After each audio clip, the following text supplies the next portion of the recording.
का इतना बड़ा दोस्त बनता है, लेकिन 1971 में क्यों नहीं बचा पाया, ना चाइना बचा पाया और ना ही अमेरिका बचा पाया। इस वीडियो में हम A to Z बातें करेंगे। अगर आप इस वीडियो को कंप्लीट देख लेते हैं तो कोई भी पाकिस्तानी की हैसियत नहीं होगी कि आपसे आंखें मिला सके, इसलिए इस वीडियो को देखते रहिएगा। यदि आप राष्ट्रवादी, अगर आप भारतीय हैं तो ही इस वीडियो को देखें। पाकिस्तानी और बाहर के चाइनीज वगैरह लोग इस वीडियो को न देखें, ये उनके लिए एक तरह का वार्निंग है, क्योंकि इसमें हम भारतीय सेना के हर उस वीर गाथा को बताएंगे जो एक हर भारतीय सुनना चाहता है। A to Z उस बातों को बताएंगे। पाकिस्तानी इस वीडियो को क्यों ना देखें, तो भैया आप देख लीजिए यहाँ क्यों ना देखें, क्योंकि हम आज चर्चा करने वाले हैं इसकी, और इसका नक्शा किससे मैच करता है आप देख रहे हैं। If you don't believe then go on Google. भाई किससे मैच करता है तो आप तो समझ में आ गया, भाई बुरा नहीं मानिएगा आप लोग।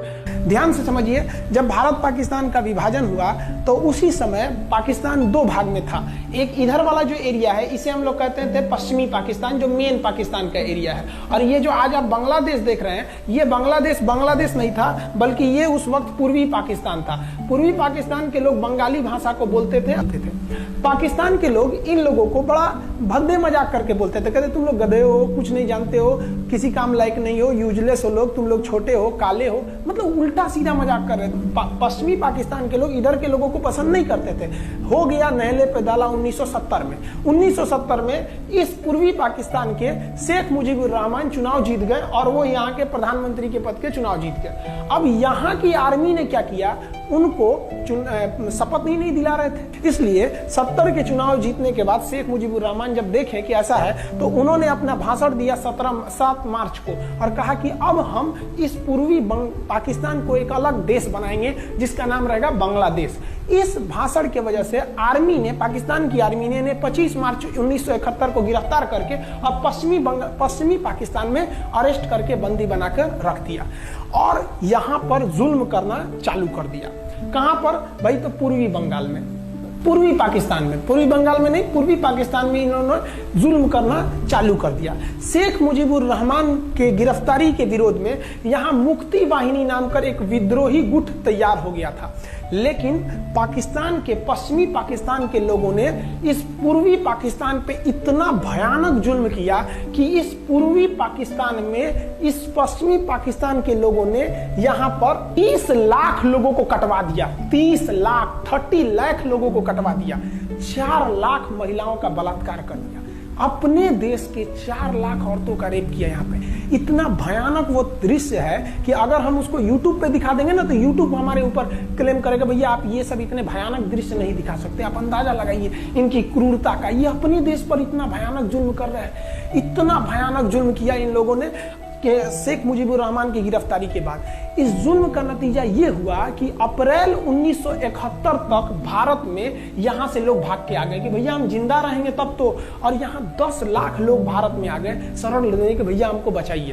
तो इंदिरा गांधी जानती थी कि जब तक यहाँ शांति नहीं होगा तब तक ये लोग वापस नहीं जा सकते थे, और शांति का एक ही था कि यहाँ पे घुस के इनको मारा जाए ताकि ये पश्चिमी पाकिस्तान वाले लोग यहाँ पर सुधर सके। तो इंदिरा गांधी ने इसके लिए बात की जनरल फील्ड मार्शल मानेकशॉ से। उन्होंने सेना प्रमुख मानेकशॉ से कहा, सैम मानेकशॉ से, कि आप अभी युद्ध कीजिए, हम आदेश देते हैं आप अभी युद्ध कीजिए बांग्लादेश पे, हम अपने पड़ोसियों को इस तरह मरते नहीं छोड़ेंगे, आप इस पे हमला कीजिए। उस समय ये पूर्वी पाकिस्तान था। मानेकशॉ ने कहा कि ना, हम हमला नहीं करेंगे। कही अरे क्यों?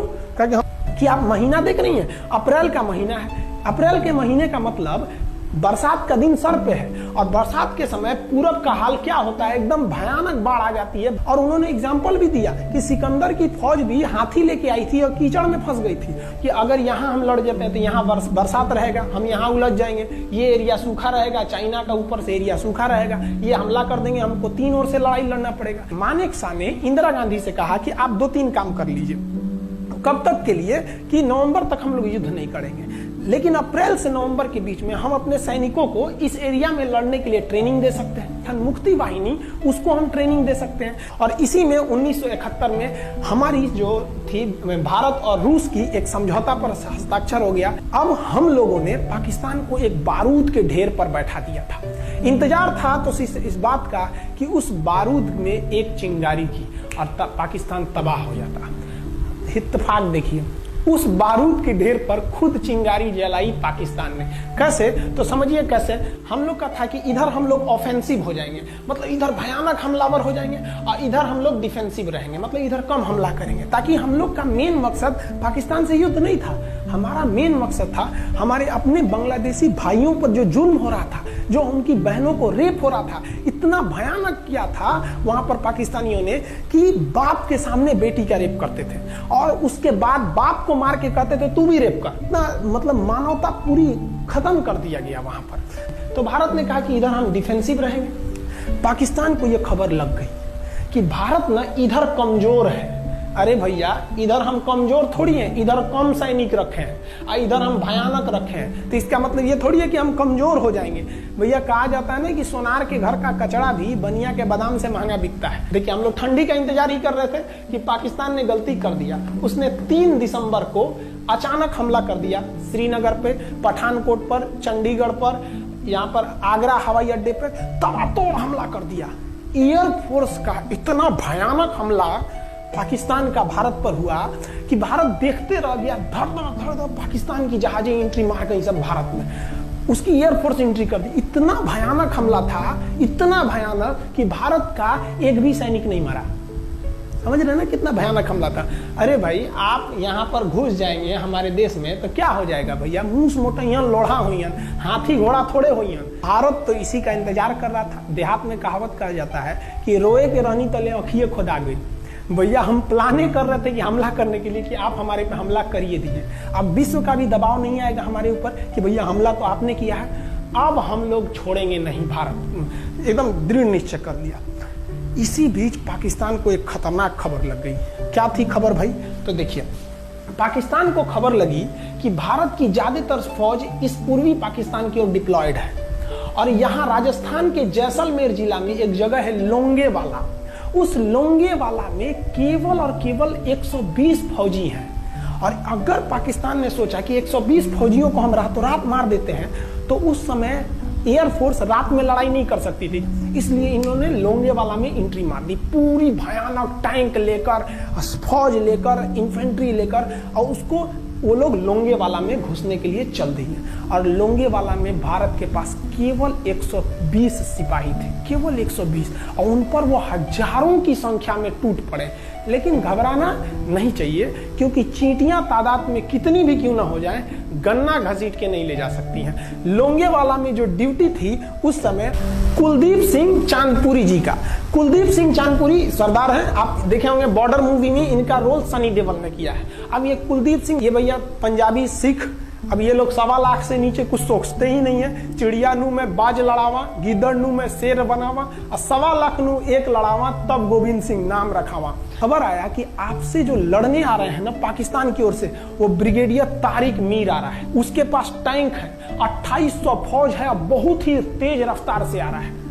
आपके पास केवल 120 जवान है कुलदीप सिंह, आप पीछे हट जाइए, आप पीछे हट जाइए, क्योंकि आपको हम ना, आप बहादुर हैं इसमें नो डाउट, लेकिन आप कैसे लड़िएगा उतनी भयानक फौज के पास से? यहाँ उन्होंने कहा खालसा सिख है, नहीं हट सकते हम दिखा देंगे कि हम 120 भी उन पर क्या पड़ेंगे, भारी पड़ेंगे। इनके पास ना ही टैंक को उड़ाने के लिए कोई संसाधन थे, टैंक को मारने के लिए एक जीप पर लगा हुआ छोटा सा तोप था, और इनके पास 3 ठो माइंस लगे थे। माइंस समझते हैं आप लोग? टैंक जो होता है ना, बम, उसको उड़ाने के लिए माइंस लगाए जाते हैं। तो देखिए ध्यान से, ये है माइंस, ये माइंस होते हैं। इस पर अगर टैंक चढ़ता है ना, तो टैंक ब्लास्ट कर जाता है। तब इन्होंने दिमाग लगाया। इन्होंने क्या किया, जो खाली रेगिस्तान था ना, उसमें ना आगे की ओर 3 ठो ओरिजिनल माइंस को लगा दिया।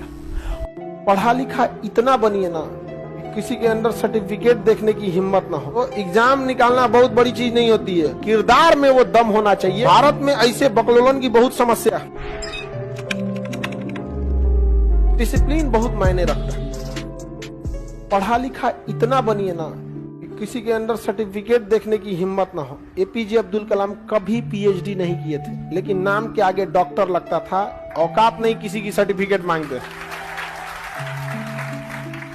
उतना पढ़िए ना कि औकात ना हो किसी के कि पूछ सके। वो नहीं किए थे पीएचडी, नहीं पीएचडी नहीं किए थे वो। उनको पीएचडी की जरूरत क्या है? कहे कि टाइम ही नहीं, हमको रिसर्च करना है। पीएचडी करने के लिए कोर्स फॉलो कीजिए, ये नियम कानून थेसिस जमा कीजिए, बहुत सारा झमेला। कहा टाइम नहीं है हमारे पास उतना। उन्हें पीएचडी की उपाधि दे दी गई थी, लेकिन पीएचडी किए नहीं थे। अगर कोई नेता या कोई नॉर्मल व्यक्ति बिना पीएचडी किए अगर डॉक्टर लगा दे, पूरी दुनिया पीछे पड़ जाएगी। और आज हम आपको बता रहे हैं कि एपीजे अब्दुल कलाम पीएचडी नहीं किए थे, फिर भी आप गर्व महसूस कर रहे हैं। क्या व्यक्ति थे? तो किरदार में वो दम होना चाहिए कि आपको किसी सर्टिफिकेट की जरूरत नहीं होना चाहिए। समझा? भीमराव अंबेडकर साहब, इतनी डिग्री थी कि हम तुमको अपने पास से भी मंगा के भगा देंगे ना कि यो डिग्री आता तो आप मान लेंगे हाँ भाई बहुत विद्वान आदमी तो हुआ ही होगा यहाँ पे, नहीं समझे? इतना पढ़े लिखे थे। तो जब भी पढ़ा लिखा रहिए तो आपके किरदार से आना चाहिए। एक जगह हम गए थे, नहीं कभी किसी शादी ब्याह एन आदमी जाता है, तो एक मतलब लड़का था बार बार कह रहा था सर हम आपको बहुत देखते हैं, वीडियो देखते हैं, हम अभी आपका, लेकिन हम पढ़े लिखे नहीं हैं। फिर कुछ मतलब 5 मिनट में वो लगभग 15 बार बोला कि हम पढ़ाई लिखाई छोड़ दिए, हम पढ़े लिखे नहीं है, बार बार ये सब करके हम यही सब कुछ ऑनलाइन ये सब काम करते हैं, ट्रेडिंग व्रेडिंग कर लेते हैं, हम पढ़े लिखे नहीं है। अब बार बार करने लगा। उसके बाद से बैठे थे वहां पे, तो खोपड़िया पे चढ़ के कर रहा है सर देखिए तो स्माइल कीजिए। हम मना कर रहे हैं उसको, भाई तुम आदमी कुछ काम 10 बार बोला, जब कुछ बोले उसके बाद कहे हम पढ़े लिखे नहीं है। मेरा दिमाग खराब हो गया। हम कहे यार तुम बात पे फोकस करना, तुम्हारा फोकस इस बात पे कि तुम पढ़ा लिखा नहीं हो। अब हमारा बर्दाश्त हुआ नहीं। हम लिहाज कर रहे थे कि हम किसी के यहाँ शादी में आए, किसी को कितना बोले, हम कुछ चढ़ गया यहाँ पे। हम बोले देखिए आप बार बार बता रहे हैं कि पढ़े लिखे हैं नहीं है, आपको बताने की जरूरत नहीं, देख के लगता है आपको। शांत हो गया यहाँ पे। आप पढ़े लिखे हैं तो बिहेव होना चाहिए उस तरह का पढ़े लिखे। समझ में आया कि नहीं? क्या ई ना कि चल गए एग्जाम देने रेलवे प्लेटफॉर्म पे को भूजा ले लिया, 3 नंबर पे आना था, अलाउंस कर दिया 4 नंबर पे आएगा, बताओ जाएंगे भूजा छिटा जाएगा। अरे खाने पीने की चीजें हैं, आराम से इत्मीनान से देखो। आप देखिएगा इस सब टिप का, भारत में ऐसे बकलोलन की बहुत समस्या, गंद मचा के रखा है सब वहां पे, कहीं गुटखा खा के थूक देगा, खाएगा कहीं फेंक देगा पटरी पे। तो आप लोग को पढ़े लिखे हैं तो एग्जाम निकालना बहुत बड़ी चीज नहीं होती है। बिहेव उस तरह से होना चाहिए, किरदार उस लेवल का होना चाहिए।